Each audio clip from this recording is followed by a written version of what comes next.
This tourist thought he could be the king of pranks, but his performance at Buckingham Palace turned into a complete disaster. Water, ink, and a stolen hat. He did everything to make sure no one would forget him.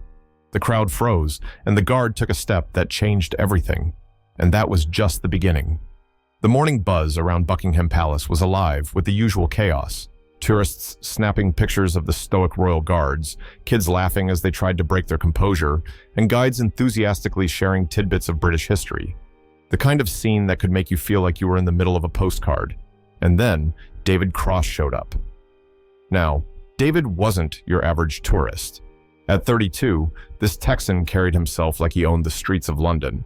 He was tall, broad-shouldered, with a scruffy beard and a booming voice that made people turn their heads before they even saw him. Perched on his head was a cowboy hat, a cliché if there ever was one, and in his hand, a bottle of beer that screamed, "I make my own rules."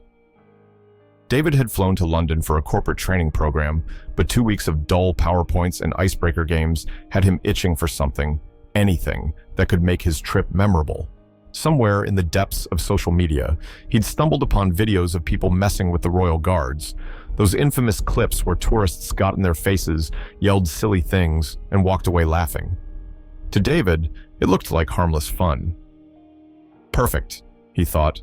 Let's spice things up a bit. On the other side of this unfolding disaster stood Jerome Brown, a 28-year-old guard who had earned his post after 5 years of service in the military. For Jerome, this wasn't just a job, it was a badge of honor, a chance to represent his country and show the discipline he'd cultivated over years of hard work. Standing tall in his immaculate uniform, Jerome embodied professionalism, his every muscle trained to ignore distractions. It wasn't the first time Jerome had dealt with obnoxious tourists.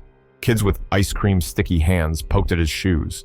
Grown adults leaned in to whisper ridiculous questions, hoping for a reaction. He had perfected the art of staying stone-faced through it all. But today was going to be different. David strutted up, his boots clunking against the cobblestone, and stopped just a few feet from Jerome. A mischievous grin spread across his face. "Hey man," David shouted, loud enough to turn heads in the crowd. "Aren't you the dude I saw on TikTok? The one standing like a robot? Come on, show me some moves. What's the trick? Are you guys even real?" Jerome didn't flinch. His eyes stayed fixed on a distant point, his jaw set in stone. David leaned closer, waving a hand in front of Jerome's face like a magician testing his illusion. "Wow, nothing, huh? You're good, I'll give you that," David muttered, shaking his head. "But let's see how you handle this." With a theatrical flair, David dug into his backpack and pulled out a small balloon. The crowd, which had been ignoring him moments before, started to take notice. Murmurs rippled through the group as David filled the balloon with water from his bottle, tied it off, and gave it a playful toss in the air. "You're like a statue, right? Statues don't mind a little water," he joked, before hurling the balloon directly at Jerome's chest. The balloon burst with a loud splash, soaking Jerome's pristine red coat. A collective gasp swept through the crowd. Some people instinctively reached for their phones, sensing that something viral was about to go down. Others looked at David like he'd just broken an unspoken rule of the universe. Jerome, however, didn't move. Not a twitch, not a blink. The water dripped from his uniform, pooling at his polished boots. For a moment, it seemed like the incident might end there. A rude act, but one Jerome was clearly prepared to endure. But David wasn't done. "You've got to be kidding me," he said, laughing and turning to the crowd as if expecting applause. "Nothing? Really? All right, time for round 2. He reached back into his bag and pulled out another balloon. This one wasn't filled with water. It was darker, heavier. The crowd, sensing the escalation, began to shift uncomfortably. "What is he doing?" someone whispered. "Is he crazy?" another murmured. David, oblivious to the growing tension, grinned like a kid about to pull off the ultimate prank. "Let's see how you like this, buddy," he said, his voice dripping with mockery. As he prepared to launch the second balloon, the mood on the street shifted entirely. What had started as a spectacle for laughs now felt like a powder keg, ready to blow. The moment the second balloon struck Jerome's chest, a collective gasp rippled through the crowd. Black ink splattered across the vivid red of his uniform, the stain spreading like a dark bruise over the symbol of honor he wore with pride.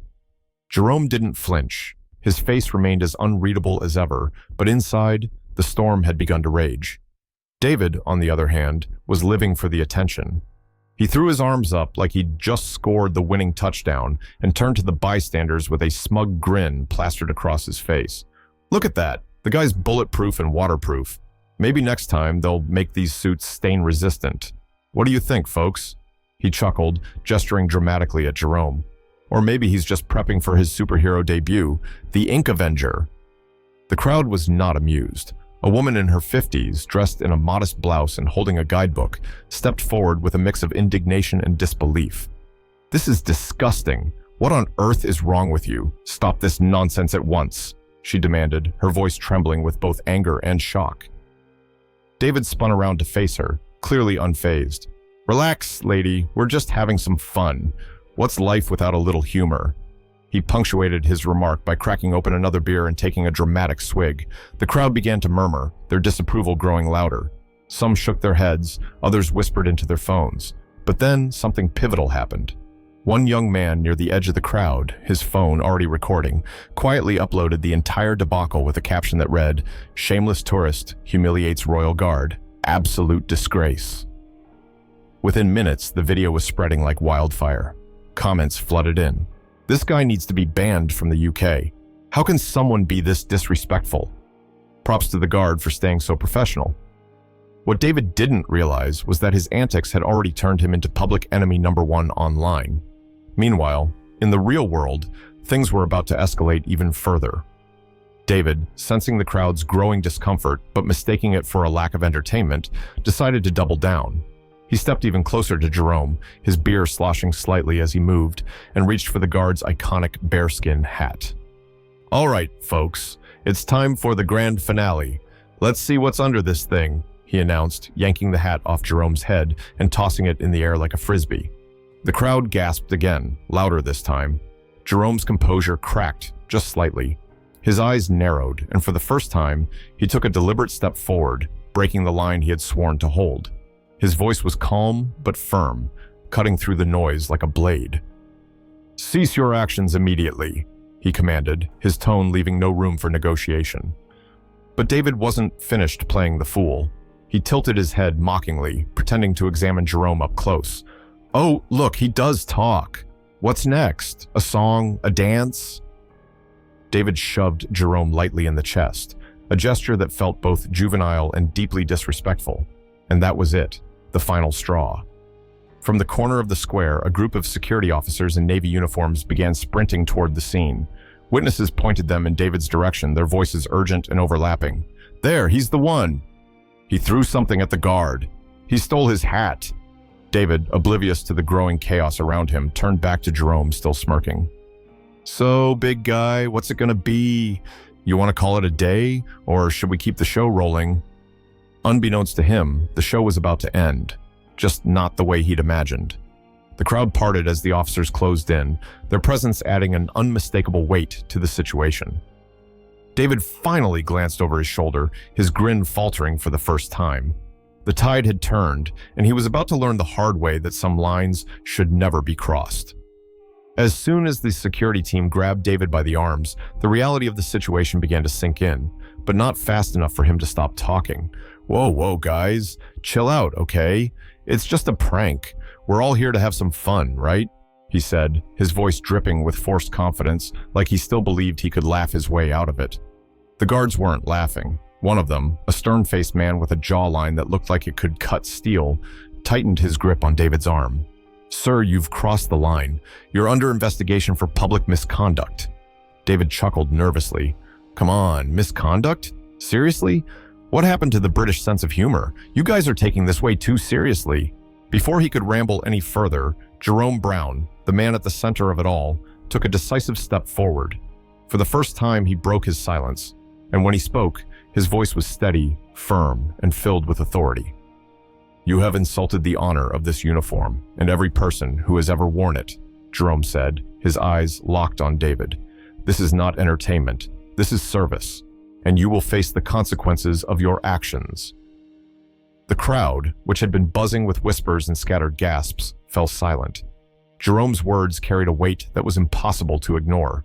Even David, for all his bravado, seemed momentarily stunned. But then the police arrived, their presence turning the situation from tense to completely unavoidable. Two officers in crisp uniforms approached, their expressions as serious as the situation demanded. "Sir, you're being detained for disorderly conduct and harassment," one of them stated, pulling out a pair of handcuffs. David's confidence crumbled in an instant. Wait, harassment? Disorderly conduct? Are you serious? It was a joke. Look, I didn't mean any harm. Can't we just let this go? His voice wavered, the panic creeping in. The officer didn't flinch. "We'll discuss that back at the station. For now, you're coming with us." As the handcuffs clicked into place, the crowd's phones lit up, capturing every second of the moment. David, now visibly shaken, tried to shield his face, but it was too late. The videos were already being uploaded with captions like, "Tourist arrested after humiliating royal guard," and "Justice served at Buckingham Palace." Meanwhile, Jerome stood tall, his composure unshaken despite the chaos. A few onlookers approached him, offering words of support. "You handled that with so much grace. Thank you for what you do," one woman said, her voice filled with genuine admiration. Jerome simply nodded, his focus still sharp. He knew this wasn't about him. It was about something bigger. Within an hour, the incident was everywhere. News outlets picked up the story, labeling David as the disrespectful tourist. Social media users didn't hold back either. He deserved every second of that arrest. Shout out to Jerome for keeping it cool under pressure. Let this be a lesson. Don't mess with the Royal Guards. The Royal Guard issued a statement by the end of the day, defending Jerome and condemning David's actions. "Our guards are a symbol of service and dedication," the statement read. "Behavior that disrespects this institution will not be tolerated." As for Jerome, his inbox was flooded with messages of gratitude from people all over the world. Veterans, fellow service members, and even strangers commended him for his professionalism. He had become an unwitting hero, a symbol of discipline and dignity in the face of blatant disrespect. David, however, faced a much harsher reality. By the time he was released on bail, his name and face were plastered across the internet. His employer back in Texas caught wind of the scandal. And let's just say they weren't thrilled about being associated with that guy from the Buckingham Palace video. He tried to defend himself, releasing a half-hearted apology video. "I didn't mean any disrespect," he said, looking more annoyed than apologetic. "It was all just a misunderstanding." But the internet wasn't buying it. David's story became a cautionary tale, a reminder that respect isn't optional and actions have consequences. For Jerome, the incident was a reminder of why he took pride in his role. Being a royal guard wasn't just about standing still.